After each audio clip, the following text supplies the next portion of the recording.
Reeve, principal of Vanderveer Elementary School. And I'm Dr. Tian, superintendent of schools. We are so excited to welcome everyone to our Vanderveer Evening Learning Academy. You are all in for weeks and weeks of enjoyment. You will be learning alongside your very own Vanderveer teachers.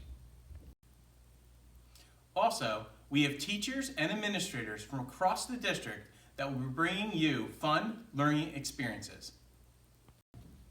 You will become scientists, engineers, mathematicians, writers, world explorers, and learn to communicate in different languages as you explore concepts in math, reading, writing, science, social studies, world language, and so many more.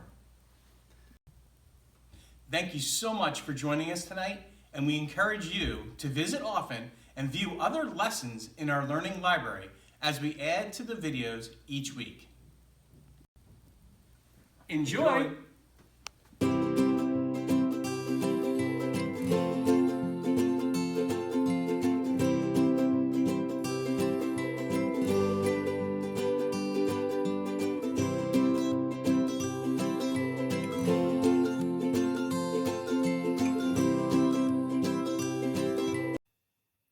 Good evening, Vanderveer students.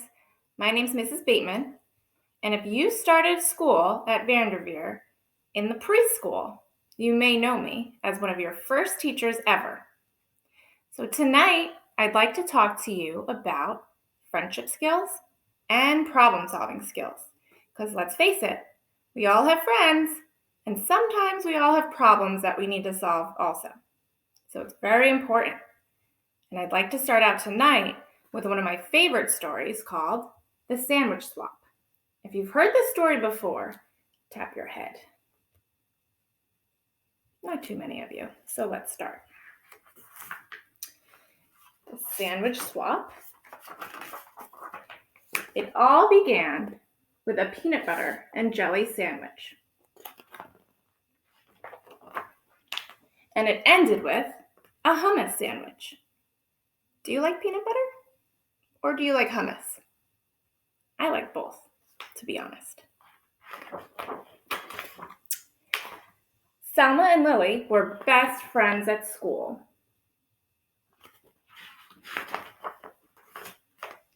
They drew pictures together. And they played on the swings together.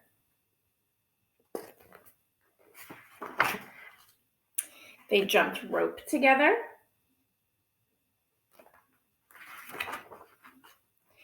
And they ate their lunches together. Who can guess what they eat for lunch? But just what they ate was a little different. Lily ate peanut butter and jelly sandwiches every day for lunch. And Salma ate a hummus and pita sandwich every day for lunch. If you like peanut butter and jelly sandwiches, tap your head. If you like hummus and pita, tap your shoulder. Again, I like them both, so I can tap my head and tap my shoulder. And although Lily never said it out loud, she thought Salma's sandwich looked weird and yucky. She felt terrible that her friend had to eat that icky chickpea paste every day. Ew. Yuck. And although Salma never said it out loud, she thought Lily's sandwich looked strange and gross too. She felt just awful her friend had to eat that gooey peanut paste every day. Ew. Gross. Then one day, Lily just couldn't hold back those pesky thoughts any longer. Your sandwich looks kind of yucky, she blurted out. What did you say? Selma asked, thinking she must have misunderstood her friend. I said your sandwich looks yucky. Selma frowned. How do you think she's feeling? She frowned. Is she sad? Yeah, friends don't talk that way sometimes, right? Selma frowned. She looked down at the thin, soft bread, and she thought of her beautiful, smiling mother as she carefully cut Selma's sandwich into 2 neat halves that morning. Her hurt feelings turned mad. So not only was she hurt, now she's mad too. Yeah, well, your sandwich looks gross, and it smells bad too, Selma snapped back. Lily looked surprised. She sniffed the thick, squishy bread, and she thought of her dad in his silly apron, whistling as he cut Lily's sandwich into 2 perfect triangles just that morning. Lily scowled. It does not smell bad. Does too. Ew. Yuck. Ew. Gross. Are they being good friends to each other? I don't think so either. I wonder what's going to happen. That afternoon, the friends did not draw pictures together. They did not swing on the swing together. And they did not jump rope together either. The next day, Selma ate her lunch at one table, and Lily ate her lunch at another table. Meanwhile, the peanut butter versus hummus story had spread, and everyone began choosing sides. Each side had something not so nice to say about the other. Peanut butter breath, jelly heads, garlic breath, chickpea brains. I wonder if you were in this cafeteria, would you be on team peanut butter and jelly, or would you be on team hummus and pita? I'd have to sit right in the middle. Pretty soon, the rude insults had nothing at all to do with peanut butter or hummus. It just started to get mean. You're weird. You're stupid. You look funny. You dress dumb. And then it happened. Somebody yelled. What do you think they yelled? That's right. Food fight! Oh my goodness. So I'm going to stop the story. We'll finish it later. But I hear my 2 friends playing. I think they're playing in the music center. So let's go take a look and see what they're up to. I had it first. You play the shakers. But I want to play with the drum. Hey guys, what's going on? It sounds like you have a problem. There's only one drum and we both want to play with it. He can play the shakers. It seems like both of you want to play the drum, but there's only one for you to play with. Let's think of a fair way to play so we can play together. Can you help them out? What are some fair ways to play? That's right. They could take turns. Taking turns means that one of them plays it for a little while, and then the other one gets to play it for a little while. We'd both get to play the drum that way. I could play the shakers while you play with the drum. That's another great idea. That's another fair way to play. They could trade. When you switch musical instruments, you're trading. When you trade, both of you still get to play musical instruments at the same time, even if they're different instruments. Why don't you play the drum first? Then we'll trade, and I'll take a turn with the drums. Okay, that sounds fair. Let's go!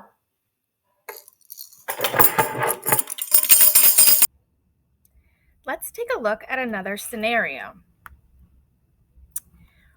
What do you think's happening here? What do you see?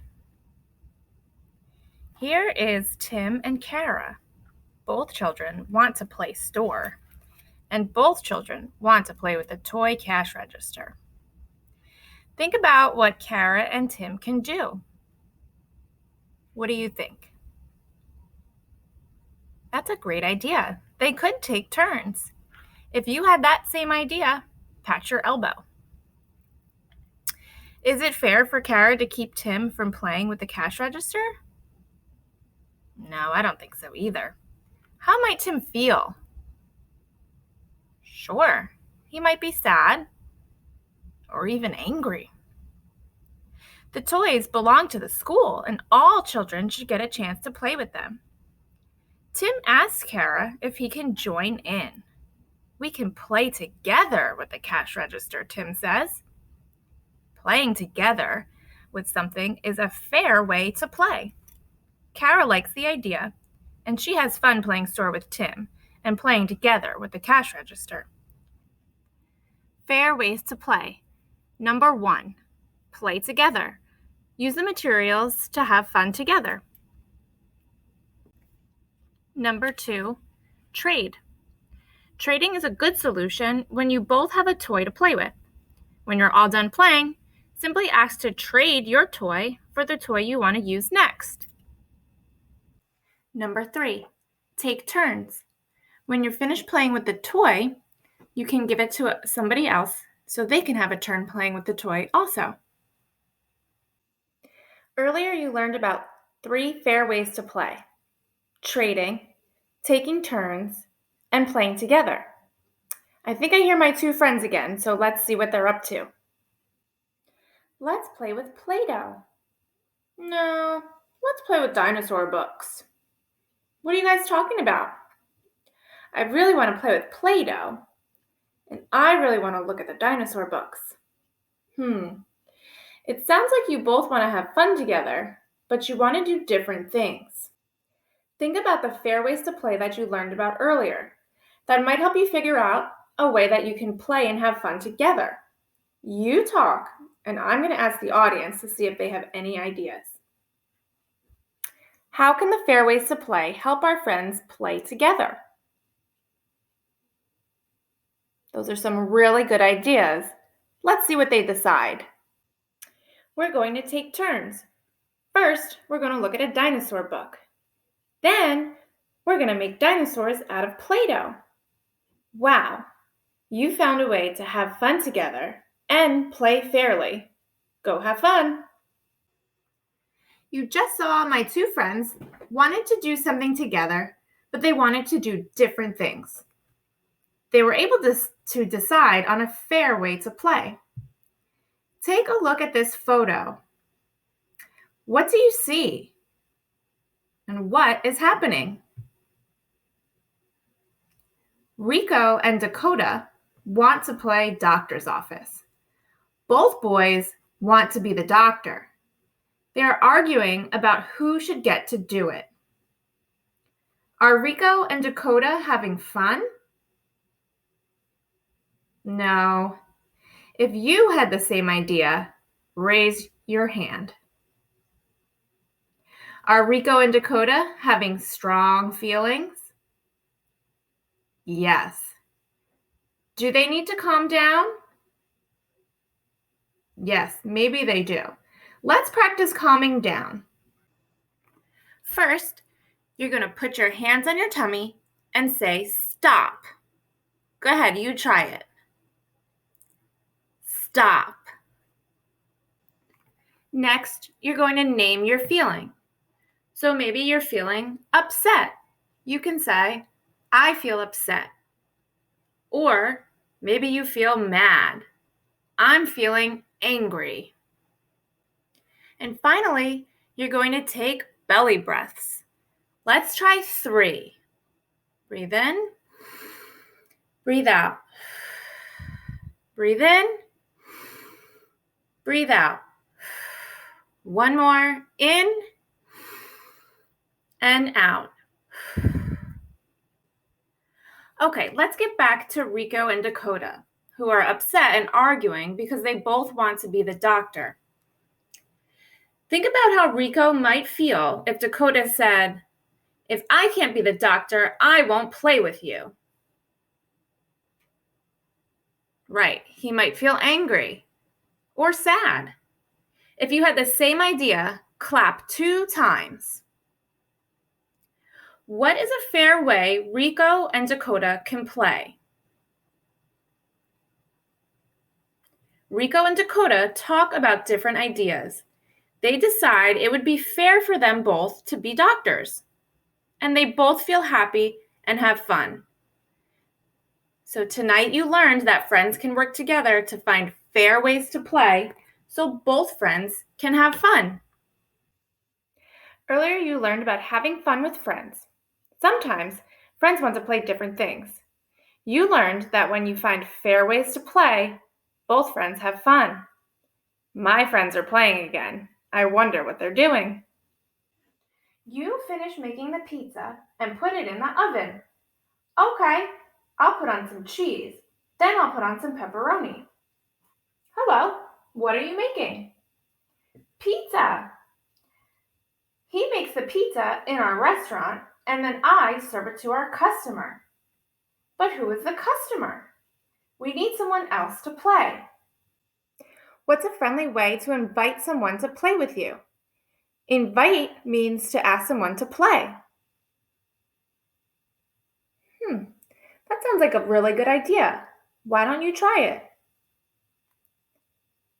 Hey, do you want to play pizza restaurant with us? Come and play. You can be the customer, and then we'll switch. It'll be fun. Inviting others to play helps you make more friends and have more fun.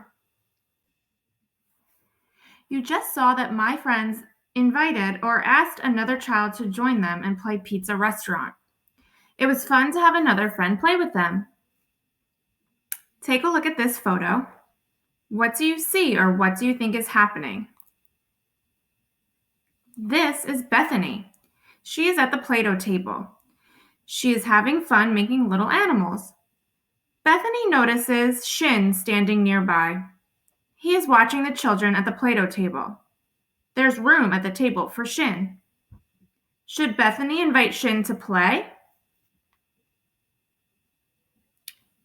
Of course. What do you think Bethany could say to invite him to join the children at the Play-Doh table? Right, she could say something like, would you like to make Play-Doh animals? Or come and join us. If you had one of those ideas, pat your head. Bethany decides to ask Shin to come play with the Play-Doh. In a friendly voice, Bethany says, want to make some Play-Doh animals too? See the funny one I made? Come join us. How do you think Shin might feel if he is invited to join the Play-Doh activity? You're right. He would feel happy, included, and welcomed. If you had one of those ideas, raise your hand. Shin joins the Play-Doh activity. Bethany is happy she invited him to join. Everyone laughs and smiles, and they have fun making little animals. Inviting others to play helps everyone feel part of your class. It's also a way to make friends. Hi, teacher. I have a problem. Well, what is it? Well, you see, I was playing outside in the sandbox. I had a little car. I was driving it around, and then I started digging a big hole. And when it was time to come in, the little car was gone. Wow, you just calmly told me what happened. Did you calm yourself down? Yes. Now use your words to say the problem. I lost the car in the sandbox. Saying the problem is the first step. The second step is thinking of solutions.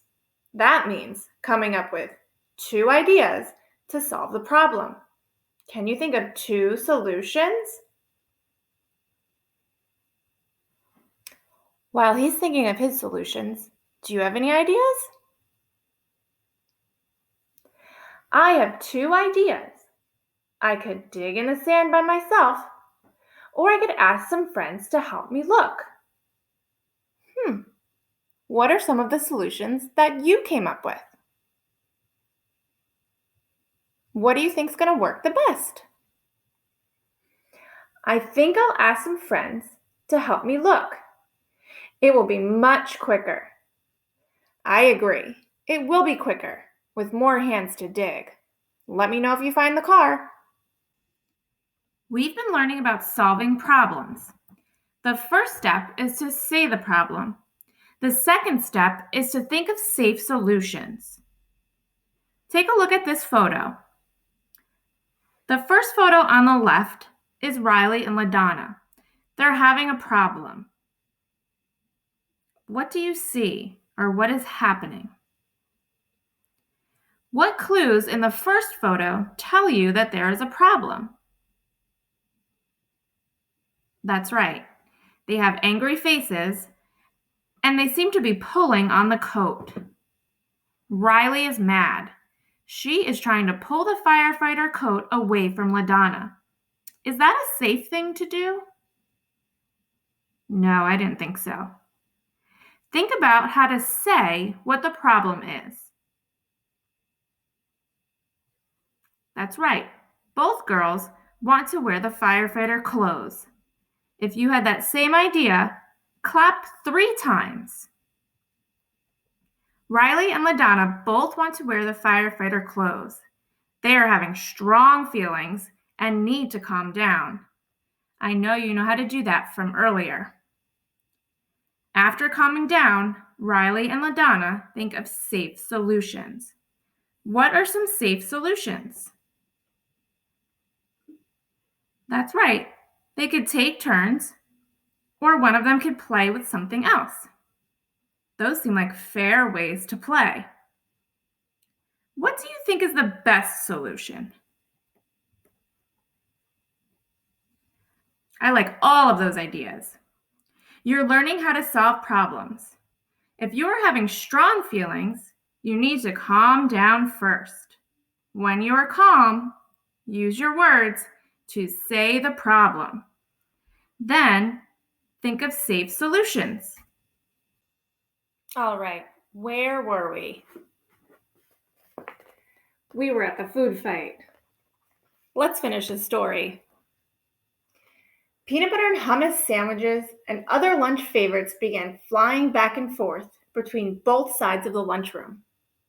They stuck to the walls, they stuck to the ceiling, and they stuck to the lunch lady. When the sandwiches were all gone, pudding cups and applesauce and carrot sticks took flight. Selma and Lily looked at one another from across the rowdy, splattered room.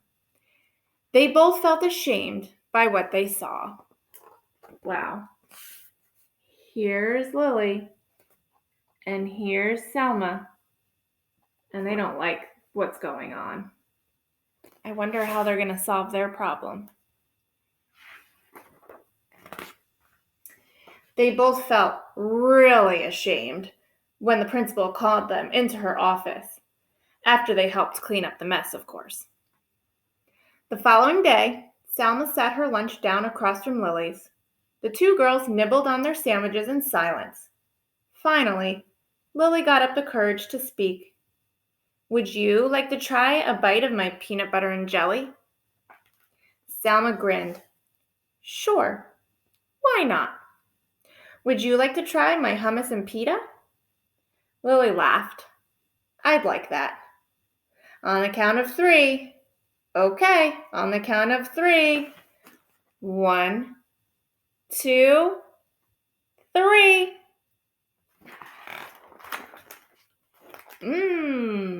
Yummy. Hey, this is delicious. And this is heavenly. The girls giggled and hugged and traded sandwiches. After lunch, Selma and Lily met with the principal again. This time, they were there to suggest a very special event for the whole school. Suggesting solutions to a problem. And that's how it all began, with a peanut butter and jelly sandwich and ended with a hummus and pita sandwich. Wow, and it looks like the school had a really nice picnic lunch outside with all different types of food from their cultures. See that? that was a solution that they had to solve the problem in the lunchroom. You also came up with some really great solutions on how to solve problems, and you also came up with some really great ways to play fairly. I hope you take all these lessons from tonight and use them in school, solving problems and making and keeping friends. Have a great night, and I hope to see you again soon. Bye.